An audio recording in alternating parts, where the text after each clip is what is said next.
Oggi ci concentriamo in una lezione magari relativamente breve sulla questione del vivere nel Medioevo, cioè soprattutto i momenti iniziali della vita, il nascere, il crescere, l'apprendere, i giochi. Quindi facciamo un salto nella vita, insomma, degli uomini del Medioevo per renderci conto quali erano le difficoltà e le differenze nettissime rispetto alla molto più comoda vita insomma, degli uomini del nostro tempo. Quindi iniziamo, io vi proporrei di analizzare un quadro, un disegno. Troviamo qua nella Parigi, nella biblioteca dell'Arsenal. Qua siamo ormai un pochino oltre la fine del Medioevo, ma non è che le cronologie naturalmente noi le stabiliamo per comodità, ma non è che le cose cambino improvvisamente quando il Medioevo finisce, no? Cioè siamo quasi alla fine, perché diciamo che il Medioevo finisce con la scoperta dell'America nel 1492 e qua siamo più o meno in quel periodo. Qua volevo che voi focalizzaste l'attenzione su alcuni aspetti di questo dipinto. Questa lezione si fonda essenzialmente sul libro di Chiara Frugoni che si chiama Vive nel Medioevo. Poi magari potremo fare qualche salto, se è necessario, anche ad altri studi, però ci concentriamo soprattutto sugli studi di Chiara Frugoni. Vediamo qui, in questo dipinto, si descrive il concepimento e l'infusione dell'anima e descrive la camera da letto medievale tipica della classe naturalmente più ricca. Quindi vediamo ad esempio il letto che è collocato, diciamo, in posizione rialzata sopra una struttura di legno ed è contornato da un baldacchino, come era tipico dei letti delle persone agiate al tempo. Vediamo un bambinetto che si protende verso gli sposi. È un disegno simbolico che rappresenta il momento del concepimento e proprio in quel momento avviene l'infusione dell'anima, quindi c'è l'apparire del trascendente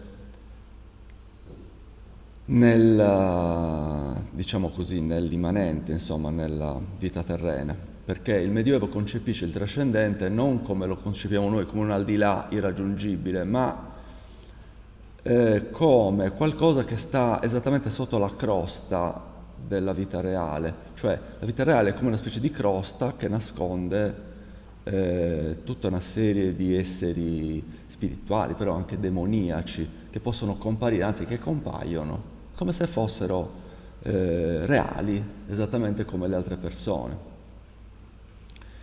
Qua possiamo notare per esempio che su una parete compare la Trinità in alto a sinistra, con un cartiglio che svolazza nell'aria in cui c'è scritto "Faciamus hominem ad imagine nostra", no?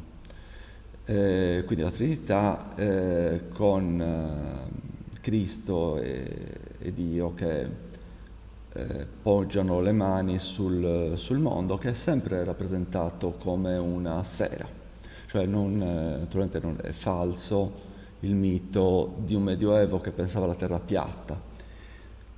Gli uomini sapevano che la terra era tonda da millenni, diciamo almeno dai greci, dai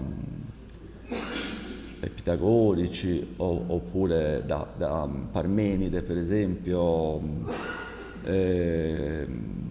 Aristotele, insomma diciamo tutta la tradizione greca ha descritto il mondo come una sfera.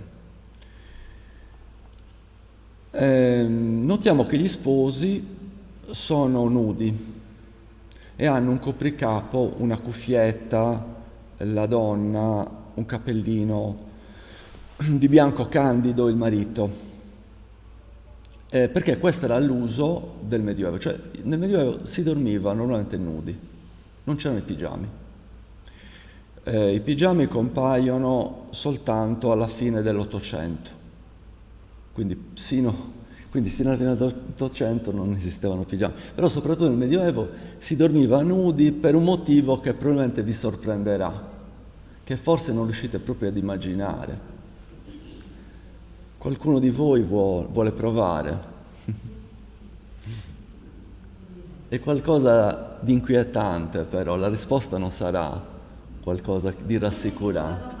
La domanda è perché si dormiva nudi. Cioè, qua troviamo per esempio, vedete, in alto c'è una candela posata su un candeliere.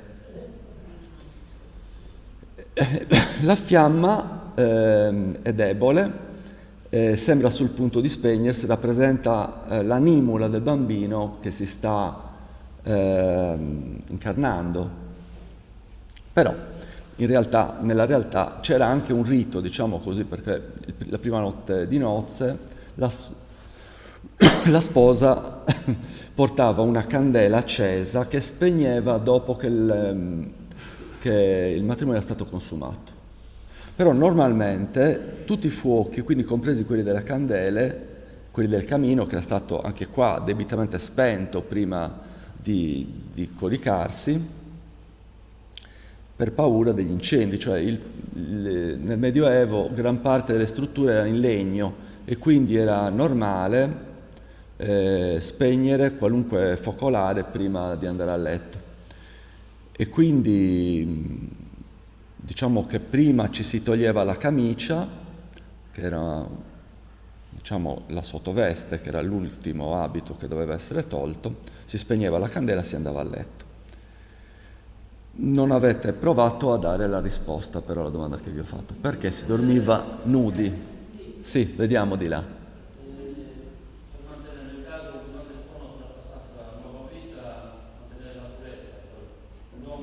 No, vi do un'indicazione, non è un motivo di tipo intellettuale o filosofico, non è quello, è proprio un motivo di ordine pratico.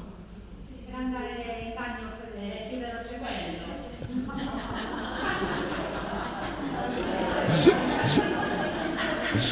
No, allora purtroppo vi do io la risposta.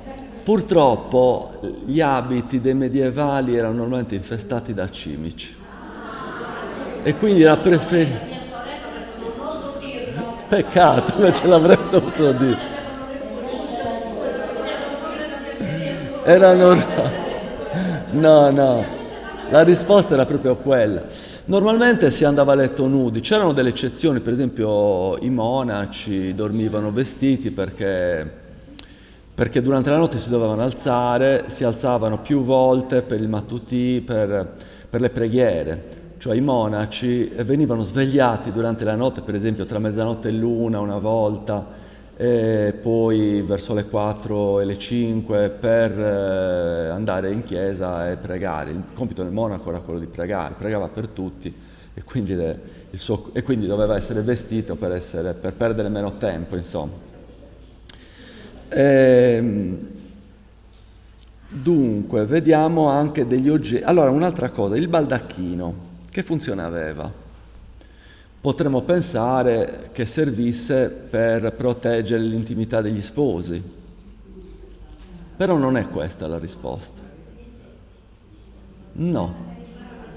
Brava, è proprio così, Luciana, sì. Sì. Perché? D'estate lo si teneva aperto, però diciamo così che più che l'estate era l'inverno il problema nel Medioevo, perché le fonti di riscaldamento erano scarse, al massimo un camino, un braciere, non poteva esserci di più nelle case ricche. E quindi il freddo mordeva crudelmente, come se l'estate non dovesse mai venire. Infatti il baldacchino era come una specie di casetta di stoffa che chiudeva il letto su tutti i lati, in modo tale, come diceva Luciana, che che il calore si mantenesse. Vedete anche che sopra le lenzuola, sopra il copriletto, c'è una pelliccia. È una cosa che si potevano permettere solo i più ricchi.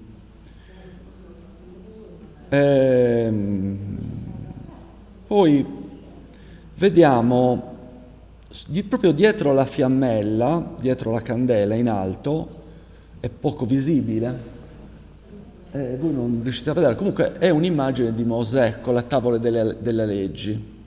Questo cosa può simboleggiare? Ricordiamo che il tema è il concepimento e l'infusione dell'anima, che questo concepimento sta avvenendo all'interno della legge, cioè all'interno del matrimonio, che naturalmente è. E quindi era qualcosa di regolare, sì.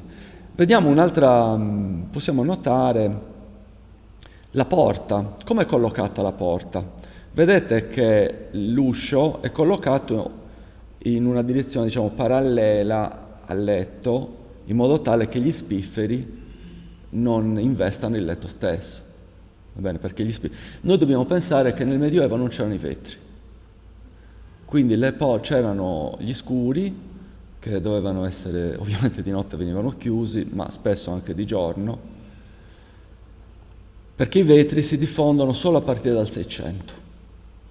Erano costosissimi, certo esistevano, ma venivano, diciamo, utilizzati solo nelle cattedrali o in case particolarmente ricche, diciamo a partire dal 400, e questo quindi la porta veniva collocata sapientemente in modo tale da evitare gli spifferi possibilmente, cioè di ridurli perlomeno.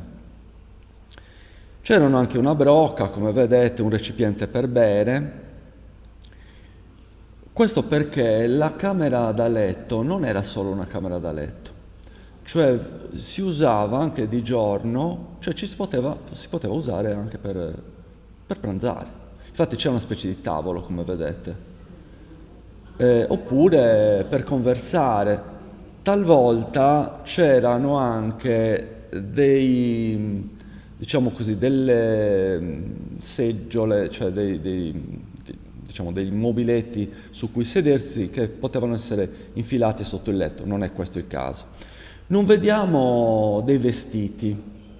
Evidentemente sono stati riposti in un'altra posizione nella stanza oppure anche in un'altra stanza. In genere non c'erano dei guardaroba nel Medioevo, c'erano c'erano delle cassapanche e in genere i vestiti si riponevano lì, però in genere la notte li si poneva su una stanga che era in genere infissa nel soffitto, in modo tale da proteggerlo dagli animali, perché nel pavimento circolavano topi, per esempio, o altri animali, anche i cani, per esempio. Era normale avere dei gatti, dei cani in casa e quindi per proteggere, affinché i vestiti venissero protetti, li si appendeva di notte al soffitto.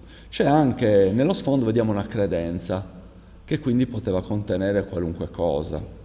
Anche utensili, ripeto, diciamo utili per la vita quotidiana, erano pochissimi. Considerate che nel Medioevo non avevano neanche le forchette, per esempio. La forchetta, o meglio, viene inventata nel Medioevo e normalmente si mangiava con le mani, cioè non è che ciascuno avesse un piatto per mangiare come accade oggi con la forchetta e il coltello, non era così. Nelle case più ricche, io dico, c'era un portavivande che si metteva al centro della tavola con la carne, il pane, e quindi con le mani mettevi, oppure c'erano chiaramente il piatto si poteva usare nel caso ci fosse una minestra, è ovvio, però normalmente ciascuno disponeva il pezzo di carne se c'era da mangiare, perché non sempre questo avveniva, su una bella fetta di pane si mangiava così. Le ossa si buttavano per terra e c'erano i cani, sì, che le mangiavano. Era così. Ora possiamo andare avanti, vediamo qualche altra curiosità. Credo di non aver dimenticato. Vediamo le pantofole nel pavimento. Normalmente di notte non si poteva circolare in città.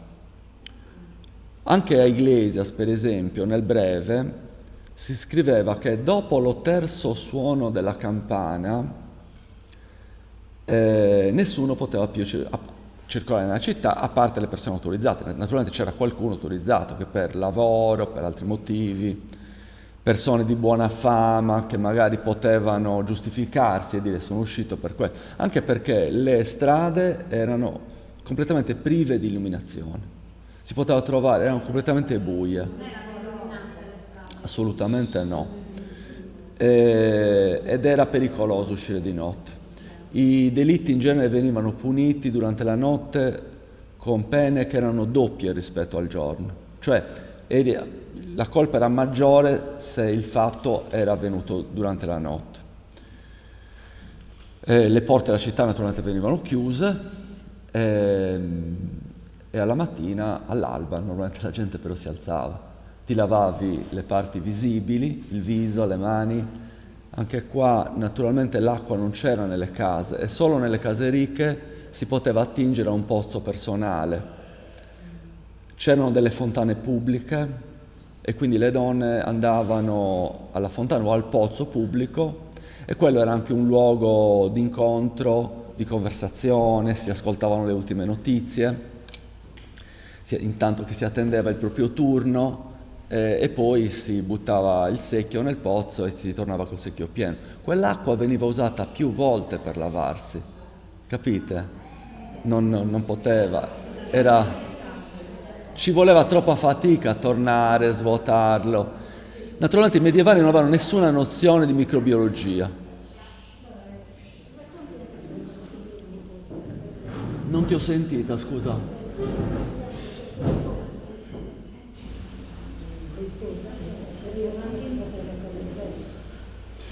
Sì, però, ripeto, allora, nel corso del 300 solo i più ricchi avevano un pozzo personale, non erano così diffusi, quindi in quel caso c'erano, diciamo che i più ricchi avevano anche delle cantine in cui si poteva tenere il vino, non tutti, certo, sì, si poteva anche mettere certo, era una buona soluzione anche quella, sì.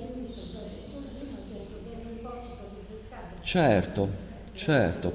Diciamo che nel pozzo l'acqua può avere una temperatura costante, che quindi magari 18 gradi per dire che in estate rendono una bevanda fresca e in inverno la rendono calda. Capite? Perché l'acqua del pozzo ha una temperatura costante, quindi poteva avere anche quest'uso, naturalmente. Vediamo che la pedana che rialza il letto serve anche essa a tenere il letto un po' separato dal pavimento, che era fonte di freddo, naturalmente. Va bene, andiamo un po' avanti. Mi è venuta anche in mente un'altra cosa, ma adesso me la sono dimenticata. Qua vediamo una donna che è insidiata da un diavolo, perché il tempo notturno è anche il tempo dell'amore, però era convinzione comune che a volte nel buio all'uomo si sostituisse il diavolo. Incubus, l'incubo, cioè, che vuol dire stare sopra dal latino, era il diavolo appunto che si accoppiava con la donna. Si credeva che il diamante potesse proteggere contro i diavoli che giacciono con le donne. Questo è interessante perché, anche se noi non lo sappiamo, quando si regala un anello con un diamante, senza saperlo, noi regaliamo una specie di presidio di fedeltà, perché il diamante si credeva proteggesse da questi rapporti col diavolo. Lo vediamo qua in questo dipinto.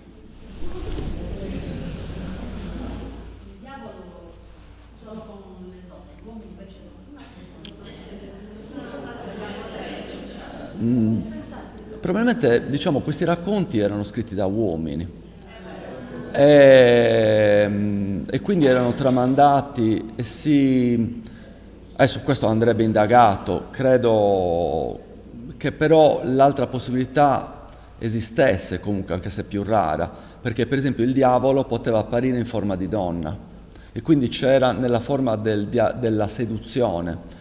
Allora diciamo che in questo chiaramente il diavolo poteva anche essere diciamo, un'immagine allegorica anche qua, per dire gli impulsi sessuali incontrollati, vuol dire anche quello. Guardate, qua in questa immagine vediamo un traduttore che scrive dei libri. Naturalmente i libri ai tempi andavano scritti a mano e quindi erano scritti da calligrafi, cioè persone estremamente selezionate nell'abilità di scrivere con bella grafia.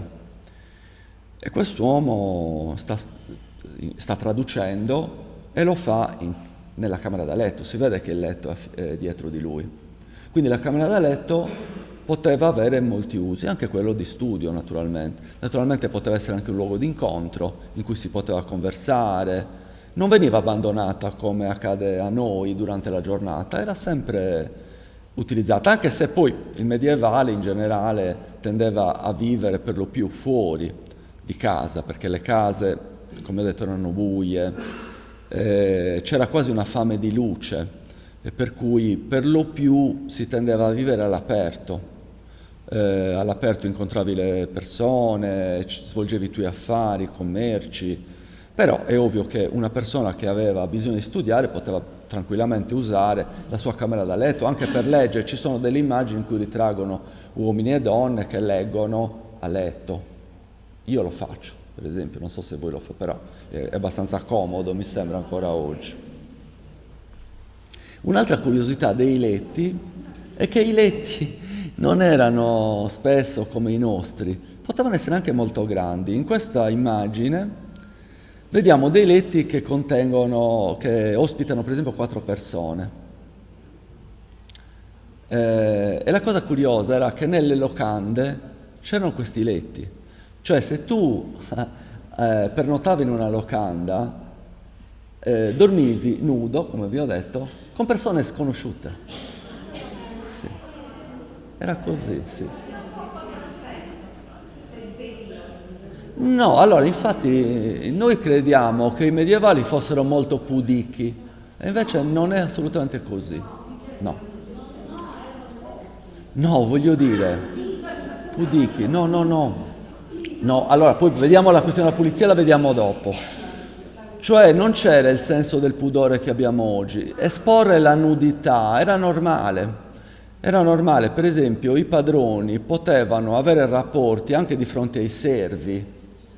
Il servo, lo schiavo per esempio lo schiavo era considerato come una specie di animale, come il gatto, come una persona che non partecipava ai rapporti interpersonali, e quindi non c'era nessuna... Questo noi lo vediamo dalle novelle, per esempio del Boccaccio, in cui vengono descritte queste scene, e si capisce da lì che il senso del pudore era bassissimo, anche per l'abitudine appunto di dormire nudi. Non esisteva neanche... Allora, per esempio, l'abbigliamento intimo non c'era perché bisogna aspettare perché si diffonda l'abbigliamento intimo la rivoluzione industriale. Quando il prezzo del tessuto in cotone scende, allora è più facile acquistare mutande, camicie, eccetera. Però prima erano capi di abbigliamento molto costosi, che quindi erano poco diffusi, oppure anche per nulla diffusi. Allora, diciamo che la rivoluzione industriale avviene nel Settecento, quindi bisogna aspettare la fine del Settecento per avere un deciso calo dei prezzi dei tessuti in cotone. Bisogna aspettare la meccanizzazione della filatura e della tessitura. A quel punto, cioè praticamente all'inizio dell'Ottocento, i vestiti in cotone, che sono anche più igienici di quelli là perché si possono lavare più facilmente, si diffondono un po' dappertutto, quindi anche le classi meno abbienti possono comprare i vestiti in cotone, quindi anche l'abbigliamento intimo. Dobbiamo considerare per esempio che la rivoluzione industriale è avvenuta anche perché gli industriali avevano bisogno di rifornire gli schiavisti, cioè perché gli schiavisti avevano bisogno, in America c'era la schiavitù ancora, anche in altre zone del mondo, però diciamo nel mondo occidentale soltanto negli Stati Uniti e nell'America del Sud ovviamente sì, c'era la schiavitù, e questi avevano bisogno di vestiti a poco prezzo per vestire gli schiavi, Quindi se si fosse riusciti a meccanizzare la produzione, si sarebbero fatti grandi affari vendendo tonnellate di vestiti agli americani. E così è avvenuto, quindi questo è stato uno stimolo molto forte perché avvenisse la rivoluzione industriale, che avviene infatti nel settore del tessile. I materassi, scusate, il letto era in genere costituito da assi di legno accostate, oppure qualche volta lo vediamo nei dipinti da intrecci di corde e di cinghie. I materassi ovviamente non erano come i nostri, erano semplicemente dei sacchi riempiti di piume d'oca, oppure anche di lana, i più costosi. Chiaramente i poveri lo riempivano di paglia o qualcosa del genere.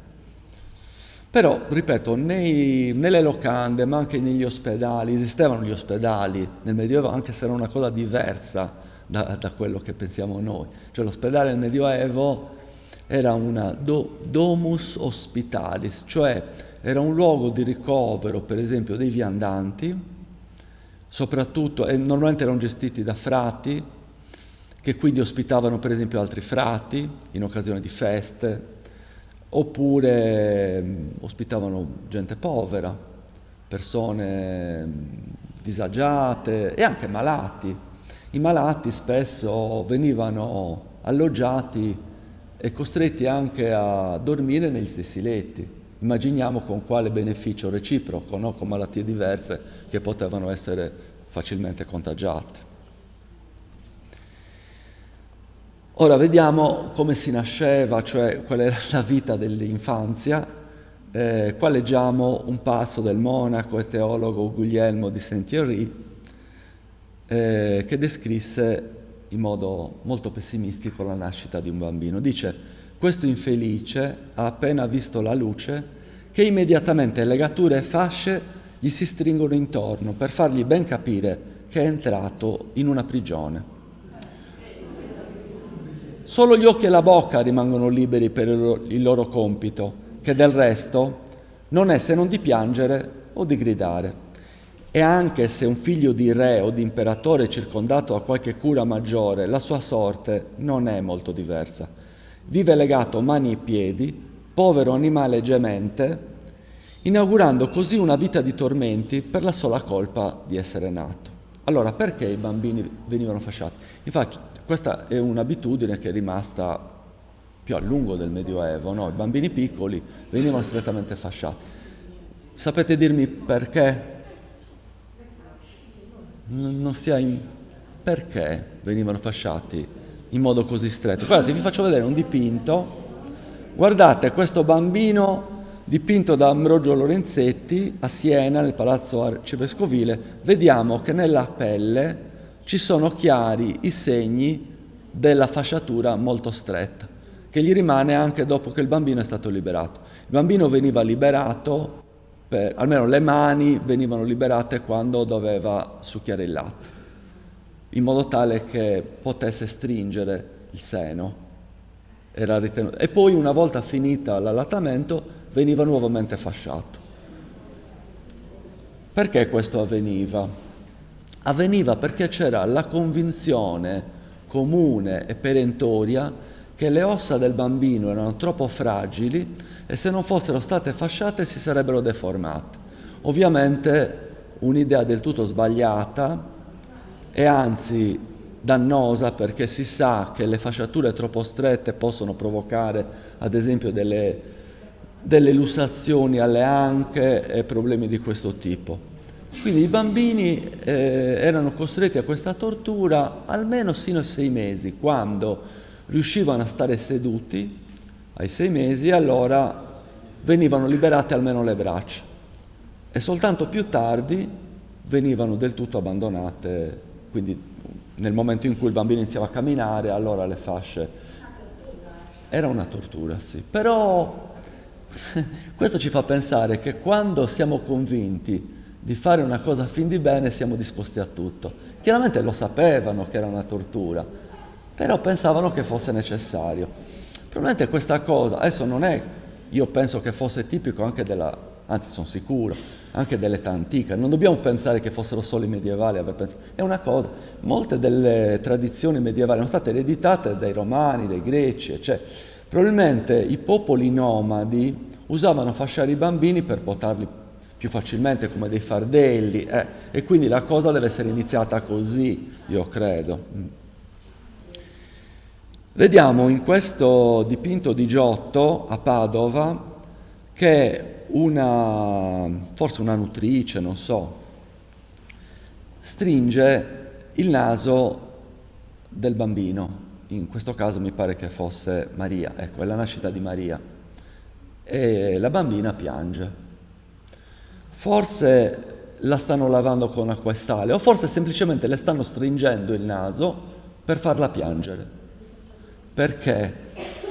Perché appena nato il bambino doveva piangere, quello era il segno che il bambino era vivo. E nel Medioevo il fatto che il bambino nascesse morto o morisse subito dopo essere nato era considerato una sciagura forse più grave di quella che potremmo considerare oggi, di come la potremmo considerare oggi, perché il bambino che moriva senza essere battezzato non poteva essere sepolto in terra consacrata, veniva interrato in un orto come un animale.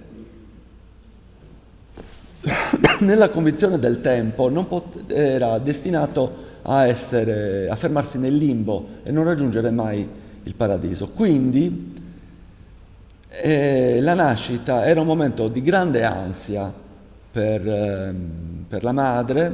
Diciamo che il padre non assisteva alla nascita, il parto era una questione che riguardava solo le donne.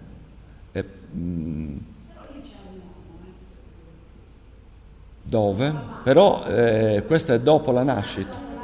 Sì, sì. Però il momento della nascita gli uomini non erano presenti, no. C'era una rigida divisione dei compiti, per cui anche dei comportamenti al tempo. Le donne avevano un comportamento canonizzato, anche gli uomini. Per esempio Dante riferisce di essere stato rimproverato quando andò a casa di Beatrice, perché era morto il padre di Beatrice, e scoppiò a piangere, e quindi fu rimproverato perché lui, essendo un uomo, non doveva piangere. Ora, perché? Quindi, ecco, la stretta del naso serviva dunque a far piangere il bambino. Se il bambino non piangeva, si poteva anche ricorrere a un battesimo in extremis. Si diceva che il bambino si era rianimato per pochi secondi, in modo tale da poter essere sepolto in terra consacrata. Sì. Ok. La morte naturalmente era dappertutto. Un bambino su 3 nelle case dei ricchi moriva prima dei 5 anni, quindi nelle case dei poveri la mortalità era sicuramente più alta. Questo perché per una serie di motivi, poi le vediamo, però un pericolo che i bambini dovevano affrontare, un pericolo di morte, era costituito dalle loro stesse madri, perché nel Medioevo la madre teneva con sé il bambino nel letto per poterlo allattare durante la notte senza doversi alzare. Consideriamo che era un problema accendere un lume, tutto era un problema, e quindi era normale avere il bambino nel letto e allattarlo senza doversi alzare. Però questo comportava il rischio di schiacciarlo. E questo capitava abbastanza spesso. Esistevano anche, diciamo così, delle pene che il confessore infliggeva alla donna che avesse inavvertitamente schiacciato il bambino per incuria, diciamo così, per disattenzione.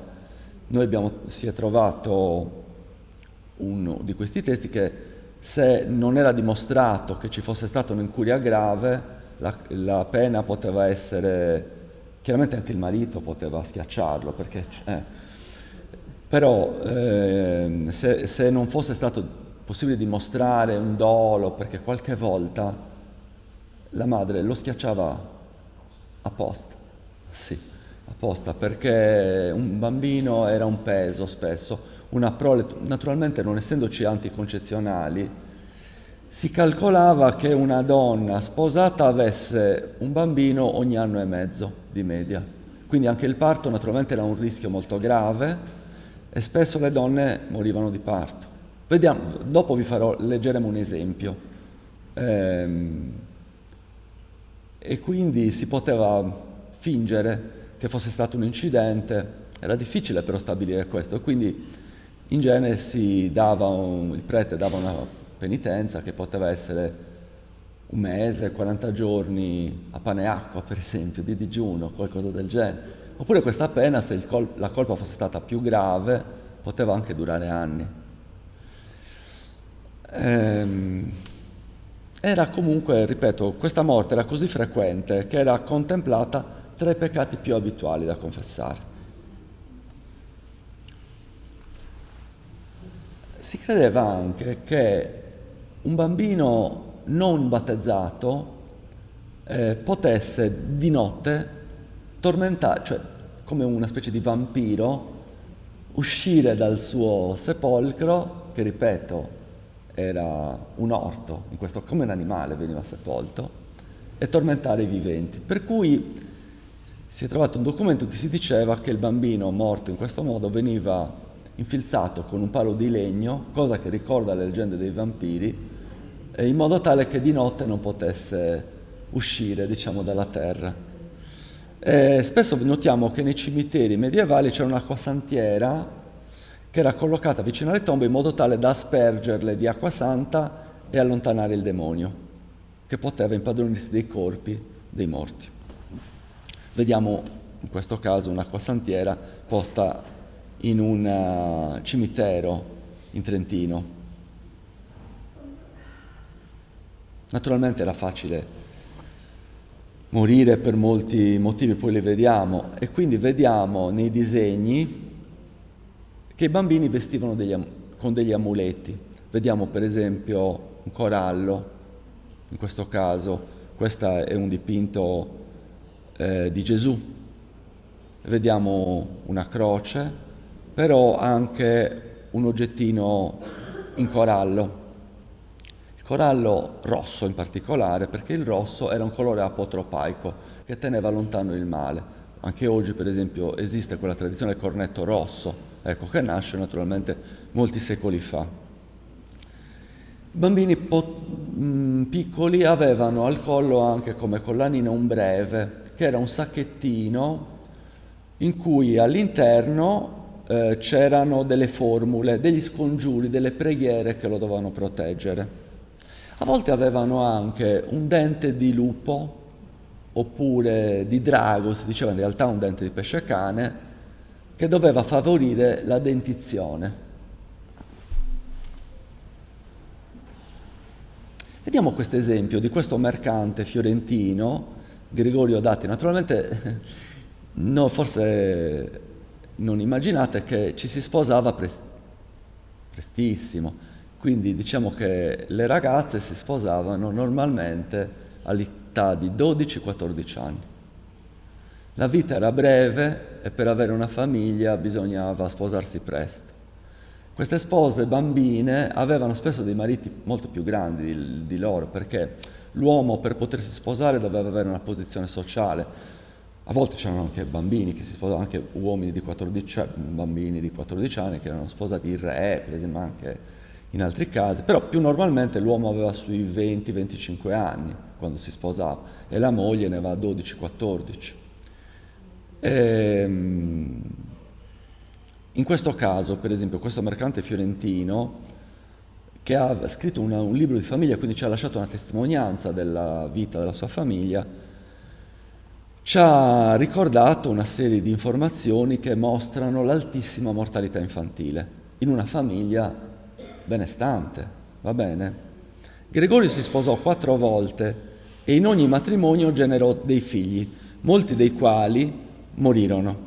Vediamo il prospetto di uno di questi matrimoni, il terzo matrimonio, con Ginevra Brancacci, che aveva 21 anni ed era già vedova, perché a 21 anni ormai era già anziana per sposarti. Quindi,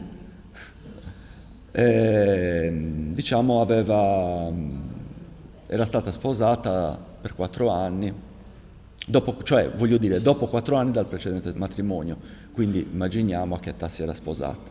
Vediamo questi figli avuti. Manetto, che nacque il 27 aprile del 1404, morì nel 1418. In questo caso quindi aveva 14 anni il ragazzo. Una bambina nata prematura il 18 marzo 1405, morì il 22 marzo, pochi giorni dopo, non battezzata. Elisabetta nacque l'8 giugno del 1406 e morì nel 1413. Antonia nacque il 4 giugno 1407 e morì nel 1420, quindi a 13 anni. E lo stesso Alessandra, che era nata nel 1408 e anche lei muore nel 1420 di peste come Antonia. Entrambe evidentemente avevano preso la peste e sono morte nello stesso anno. Niccolò invece era nato nel 1411 ed era morto pochi mesi dopo, perché era nato alla fine di luglio e muore il 22 ottobre. Gerolamo è uno di quelli che sopravvivono, era nato nel 1412, quindi che raggiunge l'età adulta. Jacopo invece era nato il 1 maggio del 15 e morì nel 19. Ghita è una di quelle che sopravvivono, è nata nel 1416, con Betta, che era nata nel 17. Liza invece era nata nel luglio del 19 e muore 2 giorni dopo. 2 giorni dopo, quindi. La moglie, Ginevra, morì il 7 settembre 1419 per le conseguenze dell'ultimo parto. Quindi vediamo, la mortalità era altissima per i motivi più disparati. Naturalmente le malattie, come abbiamo visto, erano sempre in agguato. Più temute erano la lebbra, che era forse la malattia più terribile perché ti accompagnava lentamente, ti consumava, praticamente rendeva la carne macilenta e puzzolente. E per cui quando qualcuno scopriva il primo segno della lebbra doveva essere, diciamo così, confinato tra i lebbrosi. Questi lebbrosi, quando si spostavano, annunciavano la loro presenza con una raganella, in modo tale che le persone si spostassero, non li vedessero neanche. Una cosa strana era che non c'era grande pietà per i lebbrosi, perché si riteneva che la loro malattia fosse dovuta a una qualche colpa, e Dio li aveva puniti per una qualche colpa, naturalmente. Il segno di questa mentalità lo troviamo anche nei Vangeli. Per esempio, quando Cristo incontra il cieco nato, i suoi discepoli gli chiedono: ma di chi è la colpa? È sua o del padre, dei genitori? Di chi è la colpa? Si dava per scontato che ci fosse una colpa. Il vaiolo, la peste bubonica, naturalmente questa a partire dal 1347-48, perché nei secoli precedenti non c'era, arriva da Oriente, ed era la malattia più micidiale, perché la peste nera del 48 sterminò 1/3 degli abitanti dell'intera Europa, quindi tutt'altro che Covid, che ha ucciso lo 0,0 non so cosa. Ok, 1/3, cioè 1 su 3 è morto. Consideriamo anche che la peste non raggiunse tutti i villaggi, perché in quelli più remoti non arrivò, e quindi dove arrivava probabilmente spazzava via la metà. Cioè, diciamo che qualcuno poteva scappare, i ricchi che avevano una casa in campagna se ne andavano lì e si tenevano al riparo, aspettavano che il male svanisse. Ma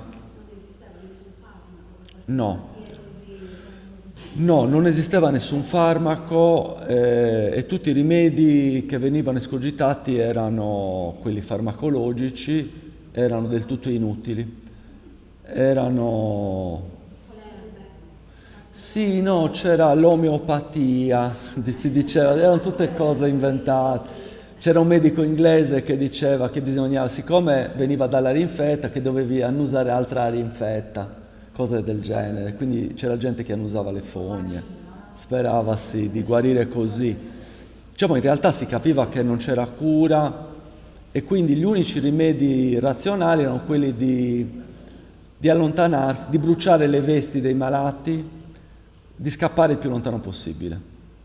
Il Papa, che era Clemente VII, Clemente VI, si salvò perché i medici gli consigliarono di tenere dei fuochi accesi alla sua abitazione, diciamo, sempre perennemente accesi, perché questi fuochi avrebbero depurato l'aria.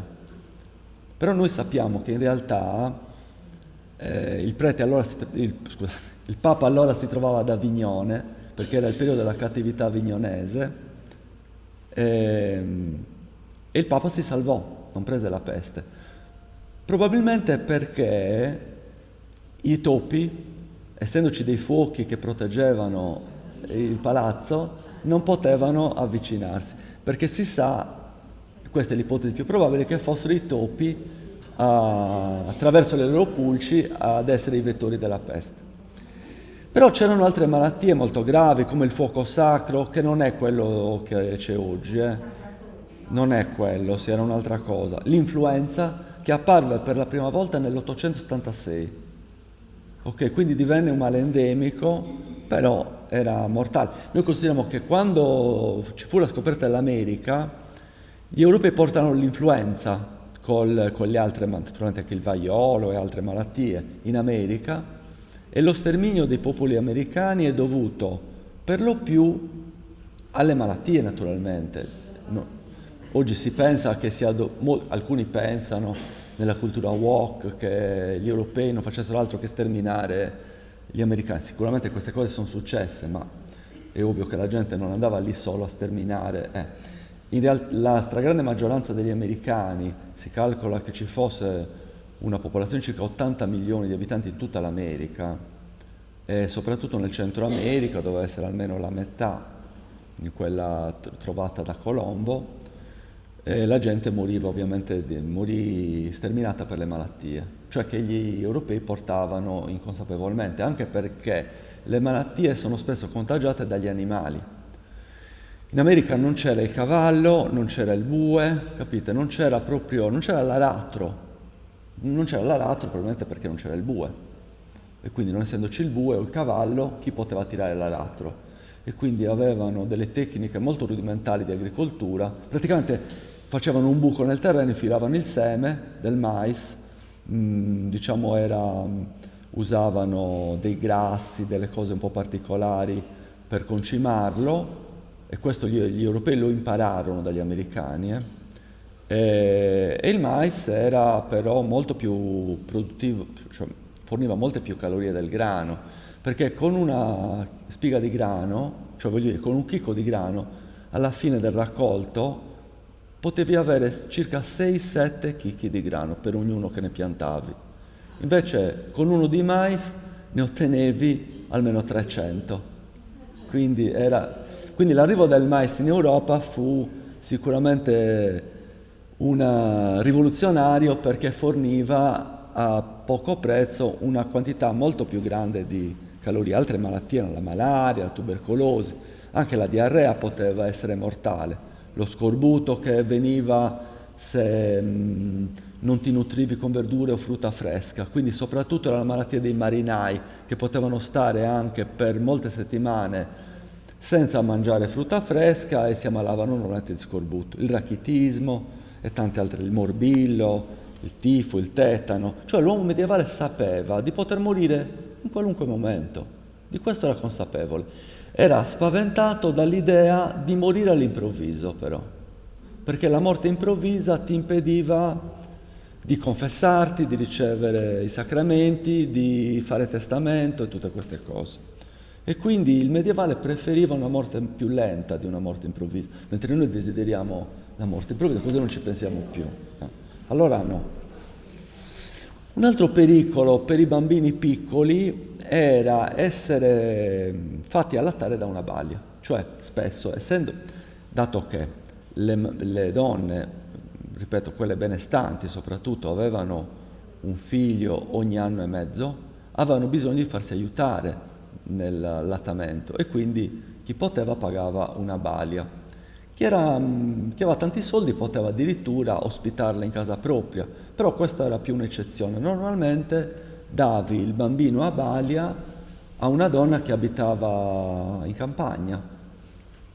E questo era un pericolo molto grave, perché spesso le balie non facevano bene il loro lavoro, chiaramente lo facevano a pagamento, però avendo altri figli da allattare, privilegiavano i propri figli e quindi quell'altro lo lasciavano morire di fame. Noi abbiamo dei contratti rotti con la balia proprio perché i genitori si erano accorti che il bimbo era denutrito e quindi avevano rotto all'improvviso il contratto. A volte i bambini venivano anche abbandonati, semplicemente, soprattutto quelli che nascevano fuori dal matrimonio oppure da madri che non erano sposate. E quindi venivano raccolti da queste istituzioni pie, ce n'erano moltissime, per esempio l'ospedale degli Innocenti a Firenze. In questi casi il bimbo aveva una speranza di vita bassissima, cioè anche se fosse stato raccolto da un'opera pia che se ne prendeva cura, aveva una probabilità di sopravvivere molto scarsa. Diciamo che 1/4 di questi bambini raccolti moriva entro il primo anno di vita, perché anche per questi ospedali era difficile trovare le balie a pagamento, capite? Nutrire con latti diversi a quello materno si poteva fare, ma chiaramente non era proprio la stessa cosa, insomma.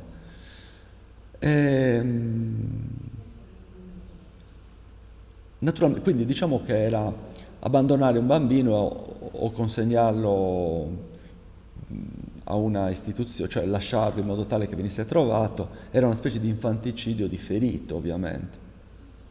Anche lo svezzamento era pericoloso, perché a volte si aveva un po' fretta di svezzarlo e questo passaggio improvviso a un cibo diverso poteva avvelenare il bambino e quindi quello era un momento delicato in cui la morte poteva arrivare in una frequenza molto maggiore rispetto.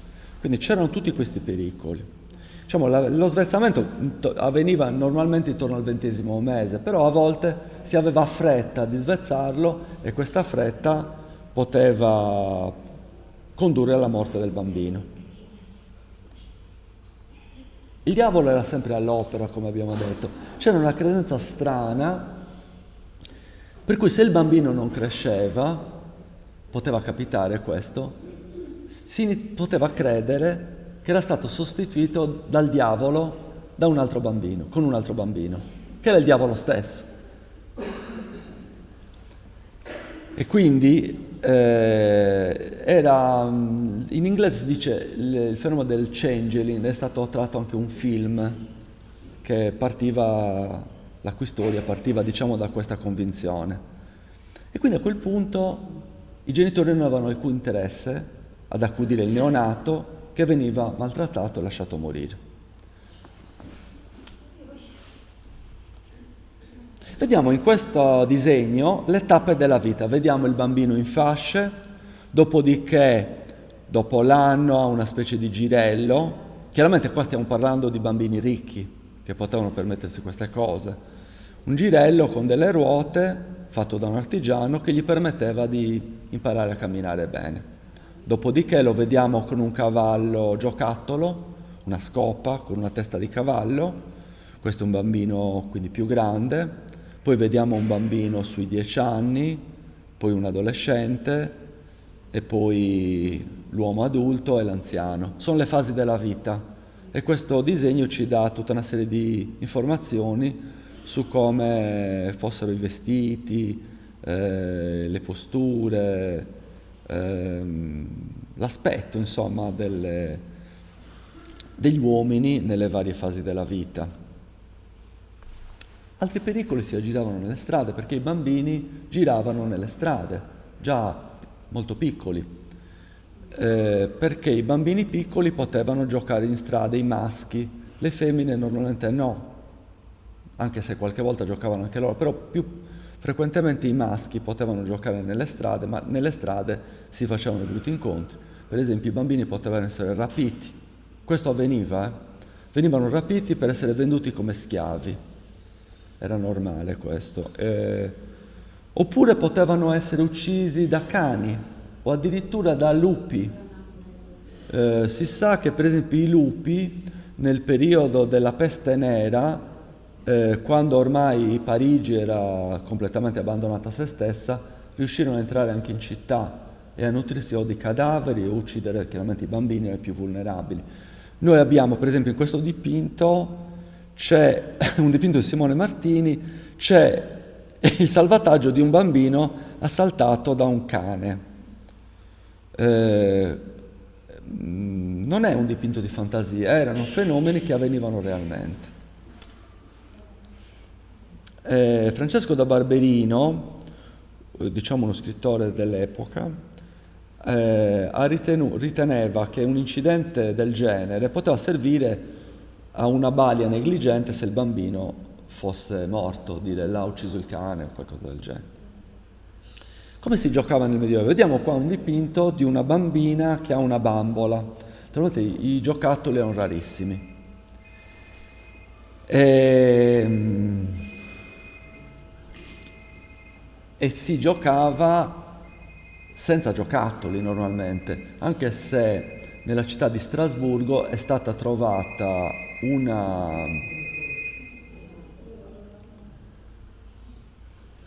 è stata trovata in una bottega che conteneva dei giocattoli del Medioevo, cioè dei cavalieri, dei cavalli, delle spade, insomma delle cosettine in ceramica e sono altre. Però normalmente, per esempio, questa bambola, vediamo una bambina con una bambola, ma era una bambola di lusso, si vede dal disegno, no? Affidata a una bambina privilegiata che sembra più una specie di prospezione, modello per quello che la bambina avrebbe dovuto poi essere da grande. La bambola, come la Barbie, forniva un modello per quello che la bambina doveva diventare. Vediamo in un dipinto di Bruegel, molto grande, ne vediamo soltanto una porzione, Giochi da bambini. Anche qua vedremo delle cose che non ci aspettiamo. Naturalmente ci si poteva inventare qualunque gioco. Normalmente si usavano le trottole, si potevano creare facilmente, il cerchio lo si poteva trarre da una botte vecchia, per esempio, e usare per farlo roteare. Si usavano il volano, le bocce, l'altalena, un cavalluccio, l'abbiamo visto nel bambino nell'altro disegno, con un manico di legno, cose che sì, insomma, sono esistite anche ovviamente sino alla nostra epoca. Si andava a caccia di farfalle e una festa particolare era l'uccisione del maiale, perché quando a dicembre si uccideva il maiale i bambini erano contenti perché si poteva usare la sua vescica come un palloncino e quindi lo vediamo anche in un disegno, vediamo qua dei giochi, erano giochi spesso violenti, per esempio vediamo qua sulla destra, più o meno a metà, un bambino a cui vengono strappati i capelli, perché c'era questo gioco dei capelli e che se perdevi ti venivano strappati i capelli, ti venivano strappati davvero. Vediamo ovviamente Mosca cieca, uno veniva bendato e doveva toccare qualcuno di quelli che non erano bendati, a quel punto, Mosca cieca. Vediamo il gioco dei capelli, vediamo in particolare la vescica del maiale usato come pallone. C'erano però dei giochi ancora più violenti. Erano normalmente nel Medioevo, almeno sino al 1300, tollerate le cosiddette battagliole, cioè i bambini, i ragazzi, facevano una guerra tra loro, sì, tra quartieri. E questa guerra, che doveva essere, diciamo, una violenza simulata, ma si trasformava presto in una violenza reale. Quindi si passava presto alle pietre, a volte qualcuno tirava fuori un coltello, a volte si univano gli adulti e ci scappava il morto. E solo così allora. Come? Sì, però allora erano proprio delle violenze ritualizzate ed accettate dalle autorità, cioè le autorità erano ambigue su come comportarsi, perché le tolleravano per un motivo, anche questa volta per un motivo diciamo di tipo utilitaristico. Provate a immaginare quale. Sì, esatto, bisognava allenare, erano cose fatte da maschi. Pensiamo per esempio ai comuni, i cittadini dei comuni erano anche guerrieri, quindi dovevano essere addestrati alla guerra, allo scontro. E come li potevi addestrare? Con le battaglioni. In Sardegna, per esempio, i giudici obbligavano i cittadini dei vari luoghi a partecipare alle cacce collettive che erano obbligatorie. Una volta all'anno almeno dovevi partecipare, perché dovevi imparare a usare le armi. E le battagliole servivano a questo. Poi a un certo punto il fastidio, capite, per questa violenza diffusa divenne intollerabile e furono vietate, soprattutto quando si iniziò a usare gli eserciti mercenari e quindi non c'era più bisogno di istruire tutti i cittadini alla guerra. Come si imparava a leggere e scrivere? Chi imparava a leggere e scrivere? Ovviamente non tutti. Diciamo che la maggior parte delle persone erano analfabete. E solo diciamo quelli che dovevano svolgere certi lavori avevano necessità di imparare a leggere e scrivere, per esempio i commercianti. E come si imparava a leggere e scrivere? Considerate che allora non c'era la carta e quindi non è che potessi avere un quaderno su cui scrivere. C'erano delle tavolette in cui si poneva uno strato di cera e lì intagliavi le lettere, scrivevi sopra, poi raschiavi una tabula che poteva essere di legno oppure di altro materiale, i più ricchi ce l'avevano anche d'avorio. Però un modo più economico per spingere il bambino a imparare a compitare, cioè a leggere le prime lettere, era quello di disegnare, di incidere una parola su un frutto, che poteva essere per esempio una mela. Quindi si scriveva una parola sulla mela e il bambino piccolo, se la leggeva, se era in grado di leggere, riceveva come premio la mela stessa. Quindi questo ci dà un'idea di quello che desideravano i bambini del Medioevo. Chiaramente i bambini di oggi ce la tirerebbero in testa la mela, non hanno proprio nessuna intenzione di mangiare mele. Però ai tempi anche una mela era una preda desiderata da un bambino. Naturalmente si poteva imparare a leggere e scrivere anche per diventare dei chierici, per esempio, no? Quindi lì sia maschi che femmine, se erano destinati a diventare monaci o monache, imparavano a scrivere. Diciamo che la bambina, se era destinata a diventare monaca, aveva una probabilità di vita superiore a quelle che si sposavano, che rischiavano di morire con i parti, o sfuggivano alla violenza domestica, per esempio. Potevano assurgere anche a un livello di istruzione molto alto. Quindi sappiamo per esempio di donne badesse che sapevano il latino, il greco per esempio, ci sono molti nomi che scrivevano dei trattati, questo ci sono Hildegarda di Bingen per esempio, ce ne sono moltissime in quell'epoca, diciamo nel periodo intorno al 1000 e anche nel 1100, nel 1200. Comunque, a un certo punto, però, i bambini normalmente, quelli più poveri, arrivati a 6 anni, a 7 anni, iniziavano a lavorare. Questo è normale, quindi venivano mandati, i maschi diventavano garzoni e le femmine diventavano servette, in sostanza. E quindi rimanevano analfabete, al limite potevano essere istruite nell'uso del lago, dell'arcolaio, insomma dovevano imparare le faccende, essere delle donne di casa, delle madri, delle casalinghe in sostanza. I pochi che avevano invece la fortuna, lo dico tra virgolette perché vediamo che non era tanta fortuna, di imparare a leggere e scrivere, passavano dall'insegnamento basilare che forniva la madre, quelle letterine nella mela chiaramente erano intagliate dalla madre o da qualcun altro, insomma, a un maestro. Diciamo un precettore che veniva pagato tanto, ma il precettore per insegnare usava la frusta, ok? Questo era normalissimo e questo uso è continuato anche ben dopo il Medioevo. Naturalmente è un uso antico, non è che nasce nel Medioevo. Come?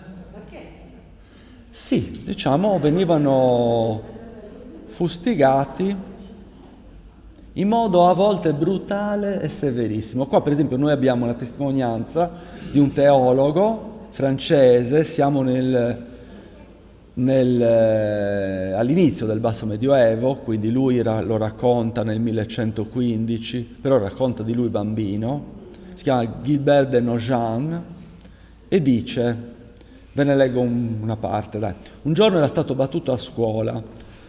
La scuola non era altro che una sala della nostra casa. Non è che allora ci fossero le scuole come oggi. In genere chi aveva i soldi si pagava il precettore a casa. Ci potevano essere delle scuole, diciamo, gestite dalla Chiesa, ma insomma.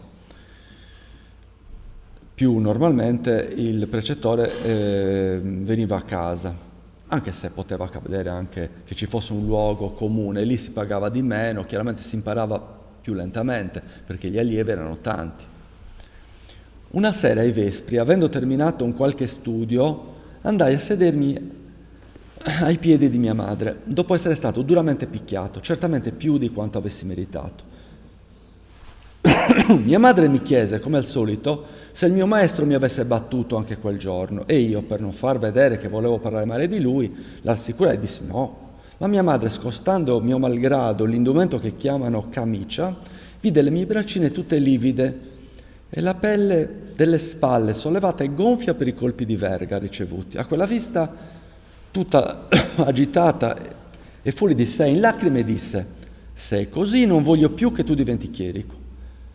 Non dovrai più sopportare simili castighi per imparare il latino, perché imparare a leggere voleva dire anche imparare una seconda lingua, imparare il latino, cioè si imparava a leggere la Bibbia, che era la traduzione vulgata di San Gerolamo, oppure per esempio delle preghiere in latino, il Pater Noster, l'Ave Maria, che erano facili da mandare a memoria, e il bambino le poteva imparare, diciamo, a leggere grazie alle preghiere.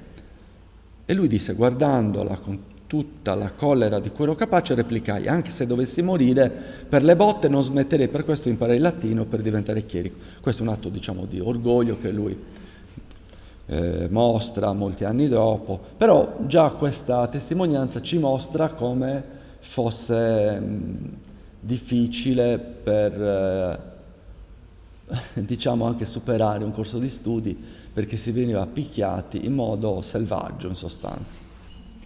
I bambini svolgevano, ho detto, i bambini normalmente iniziavano a lavorare presto. Qua vediamo molti dei lavori che potevano svolgere, e questo a partire già dai 7 anni, 8 anni al massimo. Quindi il periodo del gioco durava poco, era come un sogno, durava un attimo, e subito dopo si passava al lavoro. Poteva essere anche, chiaramente, se si era figli di contadini, si era obbligati a lavorare nei campi. Questo uso è durato sino al Novecento. Pensate per esempio a Gavino Ledda, Padre Padrone, la testimonianza in Sardegna. Era una cosa naturalmente che si origina molti secoli prima. Però ci poteva essere anche un destino anche peggiore di quello di dover andare a contratto, quello di diventare schiavi. Era normale comprare degli schiavi, quindi comprare dei bambini per fare degli schiavi. Normalmente i cristiani compravano bambini musulmani o ebrei, e gli ebrei bambini cristiani, eccetera. Quindi poteva capitare che, per esempio, il Petrarca racconta che a Venezia approdavano nel 1367 navi piene di schiavi che gli stessi loro genitori, stretti al bisogno, vendono a prezzo. Quindi a volte i genitori disperati vendevano i bambini come schiavi. Diciamo che la schiavitù andava diminuendo rispetto all'epoca antica, nel Medioevo, cioè col cristianesimo si diffonde l'idea che la schiavitù è comunque un peccato e quindi non si può rendere schiavi cristiani, però si possono rendere schiavi non cristiani, e quindi comunque era normale. Gli schiavi non erano tanti, mentre nell'antichità erano moltissimi. e c'era una ferocia nell'antichità nel trattare gli schiavi che oggi troveremo insopportabile, molto peggio che nella schiavitù dell'Ottocento, ovviamente. Vi faccio solo un esempio. Se per esempio uno schiavo avesse ucciso il padrone, tutti gli schiavi di quel padrone andavano uccisi, anche se fossero stati 500. Ci siamo, tutti, dal primo all'ultimo, bambini, donne, tutti. E questo avveniva nella Roma, cosa che chiaramente era impensabile nel Medioevo. Diciamo che normalmente se uno avesse cavalcato nelle campagne nell'antica Roma avrebbe trovato dei contadini quasi tutti schiavi, mentre nel Medioevo i contadini erano quasi tutti liberi. Ci siamo? Potevano essere servi, cioè nel senso, cioè normalmente erano persone, sì, potevano esserci dei servi, però per lo più erano contadini liberi che pagavano un affitto, perché normalmente quando un proprietario moriva, per conquistarsi il paradiso liberava i suoi schiavi. Naturalmente con l'economia monetaria lo schiavo poteva essere liberato a pagamento. Quindi con la nascita dell'economia monetaria, quindi nel basso medioevo, era più facile per gli schiavi rendersi indipendenti. Poi c'erano delle zone, Iglesias era uno di questi posti, dove gli schiavi, se arrivavano, erano considerati liberi, cioè dovevano pagare una tassa, cioè in pratica tu scappavi dal tuo padrone, andavi in Iglesias a dire io sono uno schiavo, voglio abitare qua. E loro ti dicevano entra, devi lavorare nella miniera e sei libero, però devi pagare una tassa annuale. Ok? Quindi c'era l'idea che comunque la schiavitù, San Francesco per esempio, esatto, sì, però comunque la completa liberazione degli schiavi richiede tempo, perché nel Cinquecento ad esempio era normale trovare ancora schiavi anche a Firenze, non erano tanti però c'erano, erano normalmente schiavi mori, capite, catturati tra gli islamici nell'Africa, certo, normalmente non erano dei cristiani, oppure schiavi che venivano dai Balcani, dove da slavo viene la parola schiavo. Basta però, per oggi io direi che terminerei così, se avete qualche curiosità possiamo anche dire qualcosa in più. Però ci fermiamo qua, magari altri aspetti della vita del Medioevo possono essere visti in un'altra occasione, se capita, magari l'anno prossimo.